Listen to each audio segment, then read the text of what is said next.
Halo, ketemu lagi dengan Cryptoverse Republic. Video kali ini akan ke kuliah umum Cryptoverse Republic. Buat kalian yang ingin belajar tentang dunia kripto, saham maupun forex, silahkan kalian menuju ke playlist di kuliah umum Cryptoverse Republic. Oke, untuk kali ini kita akan membuat sebuah tajuk kripto, jembatan, ekspor, dan impor. Ada 4 materi yang mungkin saya akan sampaikan mengenai kripto yang kita jadikan jembatan sebagai ekspor dan impor. Oke, yang pertama adalah tentang ekspor dan impor. Ekspor adalah aktivitas di mana kita punya produk, apapun itu, apapun produknya, yang bisa kita jual ke luar negeri.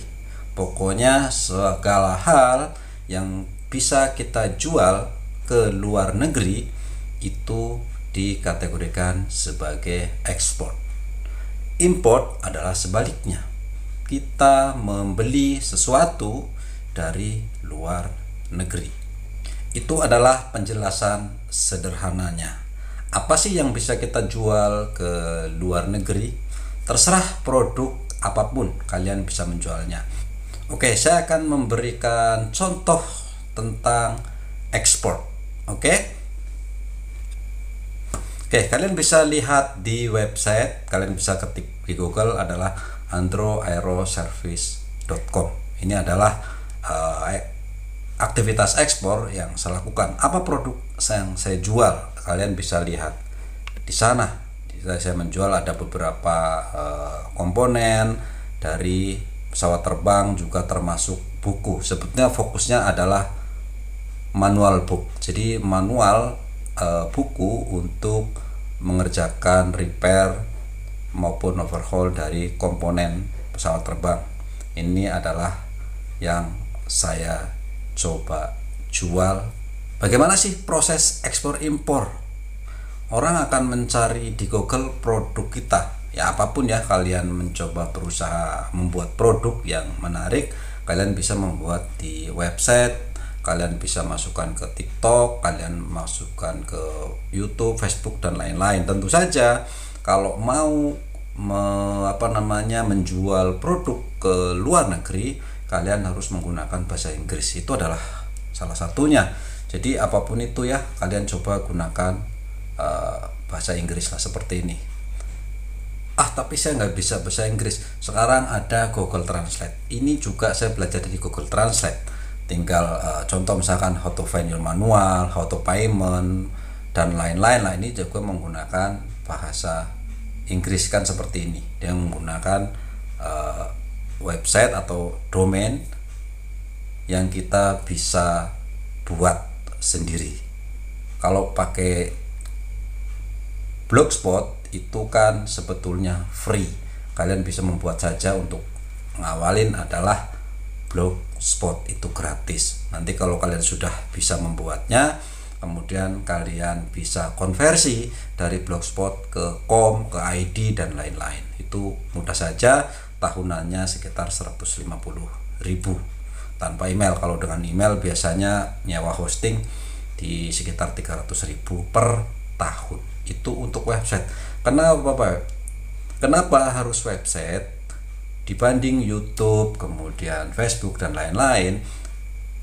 Jangkauannya lebih luas website untuk ke global, karena dia akan dibaca oleh search engine-nya Google, search engine-nya Microsoft, search engine-nya dan lain-lain lah gitu ya. Jadi memang bentuknya adalah global. Itu adalah untuk kita ekspor kan, seperti itu. Nah, sementara untuk import tentu kalian sudah tahu lah ya, bisa lewat Alibaba, AliExpress, dan lain-lain. Kalau import sih gampang, kalian ketik barangnya, cari di Google, ketemu websitenya, hubungi dia, beli, bayar, dan barang akan datang ke kita. Itu import karena kita membeli sangat mudah sekali. Tapi ada masalah ekspor dan impor. Tentu saja kalau kita ngomongin import, pasti ada masalah bea cukai dan lain-lain. Itu ada ya ongkirnya, nanti pajaknya dan lain-lain di bea cukai. Tapi kalau ekspor kita urusannya adalah soal pengiriman saja. Tapi yang paling susah, paling jadi kendala dalam kita ekspor adalah yang kedua, problem pembayaran ekspor dan impor. Kalau impor, waktu itu kemarin sebelum ada TikTok bermasalah, kita beli ke Cina, kemana, itu lebih mudah karena lewat bank, lewat e-wallet dan lain-lain itu bisa dilakukan, bahkan sampai ke Indomaret kita bisa lakukan pembayaran. Tapi setelah ada masalah, Cina juga nge-ban kita, jadi coba kalian silahkan beli sekarang dari Express Alibaba, pasti akan kesulitan untuk melakukan pembayaran, pasti akan sulit karena kalau lewat bank kalian akan ditanya prosesnya, quotation, invoice dan lain-lain, kalian akan ditanya itu. Karena apa? Karena itu yang akan dijadikan sebagai dasar untuk nanti tarif bea masuk, itu adalah untuk import. Sementara untuk ekspor kita harus menerima pembayaran dari global, dari dunia. Apa sih pembayaran? Apakah mereka akan mengirim uang ke kita? Tidak semudah itu juga. Pertama kita harus punya rekening dolar, udah pasti. Itu pun untuk transfer ke bank. Kalau kayak hari ini kalau kalian import, coba kalian kalau mau lakukan untuk transfer dolar ke negara manapun di seluruh dunia tidak mudah, kecuali kalian sudah berbadan hukum, sudah biasa, ya sudah gampang lah seperti itu. Nah, jadi di negara lain pun bermasalah juga pada saat membeli produk kita. Itu adalah problem pembayaran tadi. Tentu ada solusi pembayarannya ya. Solusi dari pembayaran ekspor dan import, kita akan coba ambil contoh apa yang setelah saya lakukan ya. Pertama, ini adalah satu penawaran gitu ya. Begitu mereka masuk ke menemukan website yang saya punya tadi, mereka akan mencoba email minta penawaran harga, maka kita akan memberikan harga kepada mereka gitu ya. Harga saya tutup sedikit lah ya karena itu privasi. Kemudian soal payment metodenya, pertama adalah credit card. Jadi siapapun termasuk kita, termasuk orang seluruh dunia bisa menggunakan credit card.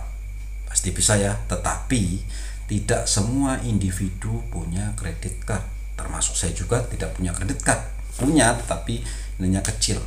Jadi untuk import biasanya membeli sesuatu saya ke luar negeri bisa saja menggunakan credit card.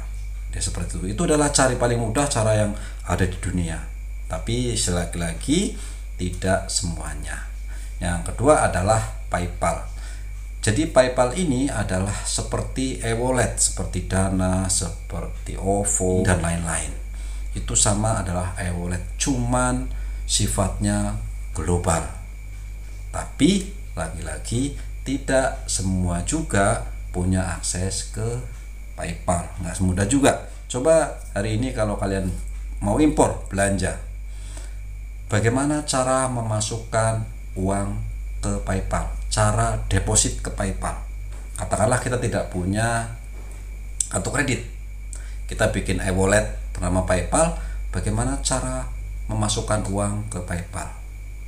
Tidak bisa, karena syarat di Indonesia adalah harus PayPal sendiri punya kantor di sini, sementara PayPal tidak punya karena sifatnya global, maka kita tidak bisa masukkan ke PayPal. Makanya PayPal juga ada sedikit masalah seperti itu juga kan. Nah, kemudian kita bisa sebetulnya menggunakan bank. Jadi pakai bank biasa aja gitu ya. Oke, transfer pakai bank, tapi syaratnya satu, tentu harus rekening dolar. Yang mana kita mau membuat rekening dolar itu perlu biaya tentu saja, karena kalau tidak salah untuk membuat rekening dolar perlu setidaknya 10 juta yang ada di sana untuk yang mengendap. Jadi tidak boleh ditarik 10 juta. Jadi ada ongkos yang lumayan berat itu untuk transfer bank. Nah, kesulitan kita juga akan dialami juga oleh orang lain di negara lain. Seperti itu. Sama juga, mereka juga punya problem juga pada saat mau membayar ke bank masalah. Oke, biasanya umumnya dari dulu yang sudah dilakukan adalah menggunakan kredit card, PayPal maupun bank. Selama ini yang paling mudah yang sudah berjalan yang saya lakukan adalah menggunakan PayPal. Contoh, ini adalah transaksi yang saya terima dari menjual buku. Ini di sini adalah PayPal balance sekarang tinggal $15. Tentu saja dari sekian transaksi mereka akan bayar ke PayPal saya, ke akun PayPal saya, yang mana modalnya cuman alamat email. Jadi mereka cukup mengetikkan alamat email di PayPal kemudian bayar. Nah, kelebihan dari PayPal ini adalah PayPal ini bisa dua cara. Bisa lewat kartu kredit, bisa juga dengan akun PayPal itu sendiri, sama seperti OVO, kita deposit ke PayPal, dari PayPal kemudian dibayarkan ke siapapun di belahan dunia lain. Nah, tapi di Indonesia untuk deposit PayPal juga tidak mudah, tidak bisa, karena di Indonesia harus ada perusahaannya di Indonesia, sementara PayPal itu tidak ada. Makanya kita akan kesulitan pada saat mau deposit ke PayPal. Ada satu cara, kemarin ada di videonya bagaimana cara deposit lewat aplikasi atau crypto exchange bernama Thrift. Videonya ada, nanti saya sisipkan juga di deskripsi kalau kalian mau deposit ke PayPal untuk import barang ke luar negeri. Jadi untuk membayar ya dari sini ke luar negeri. Kalau lewat bank juga silahkan coba, sulit, saya sudah mencobanya dan itu nggak gampang untuk individu, karena kita bisnis kan tidak semua berbadan hukum. Kadang-kadang kita butuh IC, kita butuh spare part kecil-kecil yang ada hanya di luar negeri, maka kita harus impor. Walaupun nilainya kecil, tapi prosesnya panjang. Makanya dengan PayPal merupakan satu solusi. Ini adalah contohnya seperti ini. Dari kalau kita impor, kalau kita ekspor, tentu saja bagaimana mempermudah orang lain untuk membayar kita, bayar produk kita, supaya setelah kita terima uangnya kita bisa kirim barangnya dengan segera ke sana tanpa menunggu berlama-lama. Dia seperti itu. Nah, yang terbaru tentu saja gitu ya, walaupun sudah lama juga gitu ya, tetapi ininya relatif baru lah ya, yaitu adalah cryptocurrency. Kenapa ngomongin baru sebenarnya udah lama? Karena selama ini dari 2008 2009 kripto lahir itu masih menjadi perdebatan, masih menjadi spekulan, masih menjadi hal yang tidak umum lah gitu ya, hanya untuk orang-orang tertentu yang berani spekulan untuk kripto. Tetapi hari ini setelah di Indonesia juga resmi, Indonesia kripto dijadikan sebagai aset komoditi, disamakan dengan emas, tomat, cabai dan lain-lain, karena memang itu adalah komoditas. Di kita tidak boleh dijadikan alat bayar, tetapi untuk sebagai komoditi. Artinya kripto ini saya beli itu adalah aset digital, yang mana saya akan jual dulu baru mendapatkan uang kembali, di mana negara akan mengambil pajaknya di crypto exchange Indonesia. Contoh misalkan Toko Kripto, Dodat dan lain-lain. Jadi kita terima pembayaran dari luar negeri berbentuk cryptocurrency. Cryptocurrency kita kirim ke exchange di Indonesia, karena itu adalah jembatannya. Begitu kita jual, maka kita akan mendapatkan, bisa withdraw berbentuk rupiah, dan pajak ditarik oleh Indodex, yang mana pajaknya akan dibayarkan kepada negara. Dia seperti itu, memang ada pajaknya gitu ya. Walaupun kita terima pembayaran dari luar berbentuk itu, kita harus membayar pajak ke negara lewat crypto exchange. Dia seperti itu. Karena kripto naik dan turun, bagaimana kita bisa dibayar sesuai, tiba-tiba berubah. Nah, makanya di sini ada namanya stablecoin, USDT, BUSD, dan lain-lain. Jadi stablecoin itu banyak. Stablecoin itu apa? Kripto yang di-peg dengan seharga dolar. Jadi stablecoin atau kripto stabil itu harganya tidak akan seperti Bitcoin yang bisa 200 juta, 800 juta, ataupun kripto meme kecil-kecil seperti Shiba Inu yang harganya bisa kadang-kadang 0,1 rupiah, kadang-kadang menjadi 5 rupiah, naik turun kejelas. Itu adalah kripto aset gitu ya. Sementara stablecoin adalah koin kripto yang harganya selalu stabil. Misalkan $1 ya $1 sekarang rupiahnya 15.000 ya, di situ aja. Naik dan turun ada koma-komanya aja. Jadi itu kita bisa jadikan jembatan gitu ya. Artinya kalau kita menjual seharga $15 ya akan dibayar 15 USDT. Pada saat kita jual ya harganya 15.000 rupiah. Itu adalah stablecoin. Kita akan lihat contoh stablecoin apa saja. Oke, kalian bisa lihat di crypto market cap ya, di website ya. Kalian ketik aja crypto market dan lihat list of stablecoin. Ini adalah banyak ya stablecoin di sini yang harganya juga ada di situ. Contoh Tether adalah USDT, di mana harganya adalah $1. Dia akan naik dan turun ya seperti itu. USDC ya, dia sedang turun 0,999. Kemudian ada DAI, kemudian ada FDUSD, ada TrueUSD, USDT, PayPal USD, kemudian apa lagi? Terra Classic yang kemarin hancur. Jangan salah, stablecoin juga bisa hancur. Ini adalah Terra Classic, itu juga hancur juga gitu ya, ada hancurnya juga. Tetapi ya memang begitu risikonya. Kemudian bisa naik $1,1, artinya kan menjadi lebih mahal. Bisa naik tapi peg-nya seperti itu. Makanya kita ambil stablecoin yang secara volume itu adalah yang terbesar di dunia dan yang paling stabil.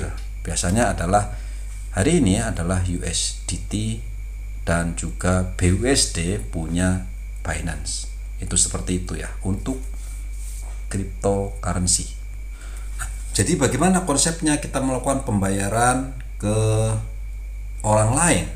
Kalau kita mau impor kita harus transfer kripto keluar kan, atau misalkan kita terima pembayaran berarti orang lain akan transfer ke kita. Nah, contoh ini adalah salah satunya. Pertama, kalian gunakan crypto wallet. Ini adalah dompet kripto di mana kalian bisa menerima pembayaran kripto ke dompet. Kita akan ambil contoh Trust Wallet. Oke, ini adalah beberapa aset kripto yang saya miliki ada di sini. Tapi kalau kita mau membayar menggunakan USDT, kalian tinggal tambahkan koinnya saja berupa USDT. Mudah saja, anggap saja kalian mau menerima pembayaran dari USDT. Oke, apa sih alamatnya? Nah, ini adalah alamat dari USDT itu. Kita akan cari di sini. Nah, ini adalah USDT. Oke, kita klik USDT-nya. Koinnya hanya $0,7 ya karena nggak ada. Kemudian kita receive. Nah, ini kalau kita copy, ini adalah alamat kripto kita. Kalau bank itu rekeningnya. Jadi tinggal copy ininya, copy alamat rekeningnya, kemudian jaringannya, ini networknya, apa sih namanya, sistemnya ya, metodenya BEP20. Tinggal kirim ininya, kirim BEP20 nya, kemudian kirim ke mereka, maka mereka akan transfer menggunakan alamat rekening ini. Kalau kita copy, kita lihat, katakanlah kebalikannya, kita mau impor berarti kita membayar menggunakan kripto. Jika mereka menerima bayaran kripto, kita tinggal send. Di sini kita cuma tinggal paste alamatnya di sana. Ini seperti contoh alamat, kemudian kalian tentukan nilainya, misalkan $15, 15 USDT, kalian tinggal next saja, selesai. Itu menggunakan crypto wallet.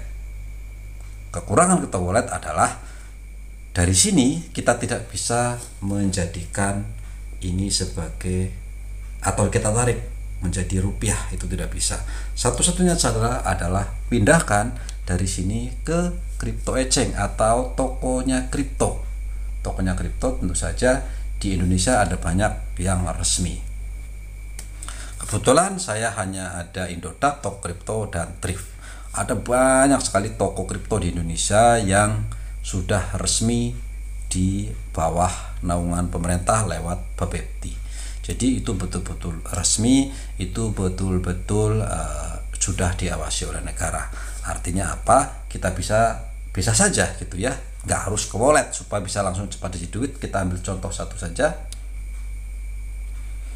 Kalian bebas lakukan mau di mana terserah exchange yang kalian suka karena ada banyak.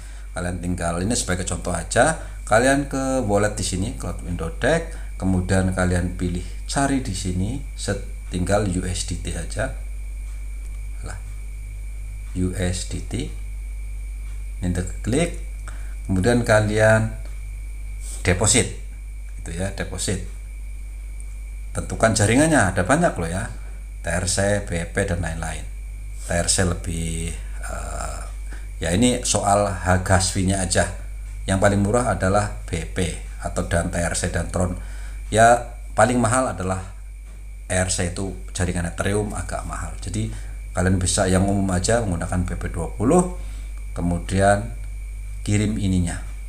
Tinggal kalian copy, kasih ke pelanggan atau tulis di quotation kalian, di invoice kalian, tinggal kasih ini, dan juga networknya pakai BP20. Sudah, mereka akan mengcopy yang ini, akan transfer ke nomor alamat ini, maka akan masuk ke sini, ke walletnya Indodex kita di sana. Nah, bagaimana untuk menjualnya? Kalian akan dengan mudah saja, tinggal kalian pergi ke market, kemudian pilih USDT DR.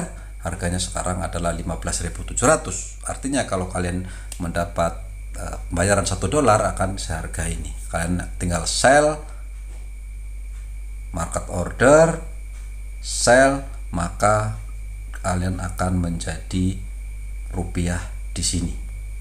Otomatis akan jadi rupiah di sini, ya di sini ini 0. Kalau udah ke rupiah, tinggal kalian withdraw saja ke rekening kalian. Beres, dia seperti itu. Oke, jadi begitu caranya kenapa kripto bisa kita jadikan jembatan untuk kita ekspor dan impor.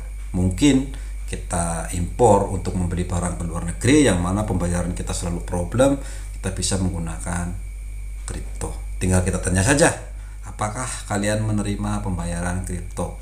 Itu relatif lebih murah, lebih mudah karena kita tinggal deposit ke crypto exchange, terserah exchange manapun di Indonesia, terutama ambil yang resmi, jangan crypto exchange yang ilegal, yang resmi. Masukkan ke sana duitnya, transfer, minta alamat walletnya sana, transfer ke sana dalam waktu 1 menit sampai 5 menit, maka sudah terkirim dan sudah bisa terlacak. Jangan sampai salah alamatnya, terlacak. Sana mengaku-ngaku tidak sampai atau duitnya tidak sampai, tidak bisa ditipu. Kenapa? Karena kita bisa tracking duitnya dikirim ke alamat mana, bahkan kita bisa melihat isi walletnya penerima. Jadi orang lain di seluruh dunia bisa melihat isi walletnya saya, isi mau 10.000, 20.000, $1, $2, mereka bisa melihatnya. Begitu terkirim, maka dia juga bisa melihat bahwa itu sudah terkirim atau belum. Itu bisa. Kita ambil contoh kalau pengen bukti lagi. Oke. Jadi yang bisa di-track adalah di wallet. Itulah kelebihan di wallet. Kita bisa tracking. Kalau di crypto exchange kita nggak bisa tracking. Mungkin kita bisa ngirim, tapi kita bisa tracking. Artinya kalau mereka ngasih wallet itu adalah crypto exchange, kita tidak bisa track. Tapi kalau crypto wallet, kita bisa tracking barang itu sudah sampai atau belum, dan kita bisa jadikan bukti bahwa itu sudah sampai.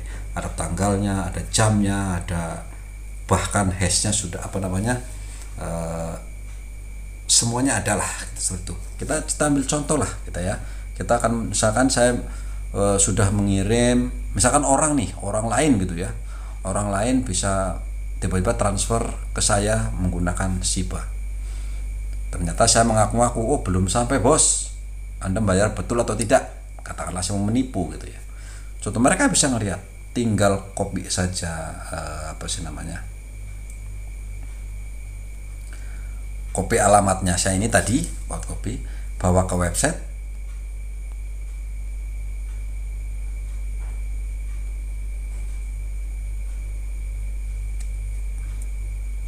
tergantung jaringannya, bisa menggunakan base scan karena menggunakan BP20. Kita harus tahu juga gitu ya, dia menggunakan apa. Kalau menggunakan BP20 berarti base scan, tinggal copy saja di sini. Katakanlah mereka, ini yang mereka lakukan ya, mereka akan search, dia akan lihat ini adalah wallet saya loh. Kalian bisa ngelihat, bahkan kalian tinggal copy saja di screen kalian bisa lihat nih sekarang nih. Catat ini. Kalian bisa lihat sendiri di handphone kalian aset saya, walletnya di sini. Karena bentuknya Shiba berarti ini semua isi walletnya yang berhubungan dengan BP20 bisa kelihatan loh. Oh berarti asetnya saya sebesar ini, aset kriptonya ya semuanya. Nah Shiba udah sampai apa belum? Belum, tinggal mereka akan klik saja, tinggal diklik, maka di sini ada info transaksinya. Di sini ada ya, dikirim ini 85 hari 2 jam yang lalu. Kalau kalian bisa klik TX hash-nya yang ini, maka semuanya ada, kemana blockchain berapa, timestamp-nya ada, transaksinya ada, kemana dari kirim kemana dan kemana, semuanya ada yang ini semua. Ini bisa dijadikan bukti bahwa uang sudah sampai. Jadi saya nggak bisa menipu orang luar dan orang luar tidak bisa menipu saya karena saya bisa tracking uang saya sudah masuk ke dia atau belum, bahkan saya bisa mengintip walletnya dia. Itu adalah sifat keterbukaan dari sebuah kripto di jaringan blockchain. Kalau bank mana tahu, kecuali kita tanya ke bank udah sampai apa belum, kita bisa tanya. Kalau mereka tidak bisa memastikan sudah masuk ke saya belum, atau saya tidak bisa memastikan apakah saya sudah bank sana sudah menerima uang transaksi saya, tidak bisa ya, seperti itu. Itulah kekurangan dari menggunakan bank, PayPal, kartu kredit dan lainnya, itu tidak bisa, tapi kripto bisa. Nah jadi begitu caranya.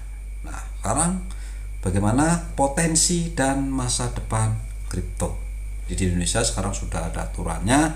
Jadi kripto bukanlah mata uang, jadi tidak boleh dijadikan alat jual dan beli, tentu di Indonesia. Jadi kalau kalian jualan bakso menerima pembayaran Shiba Inu, USDT ya nggak boleh gitu ya, nggak boleh, karena itu bukanlah mata uang. Jadi kalau mau transaksi ya kalian menggunakan rupiah.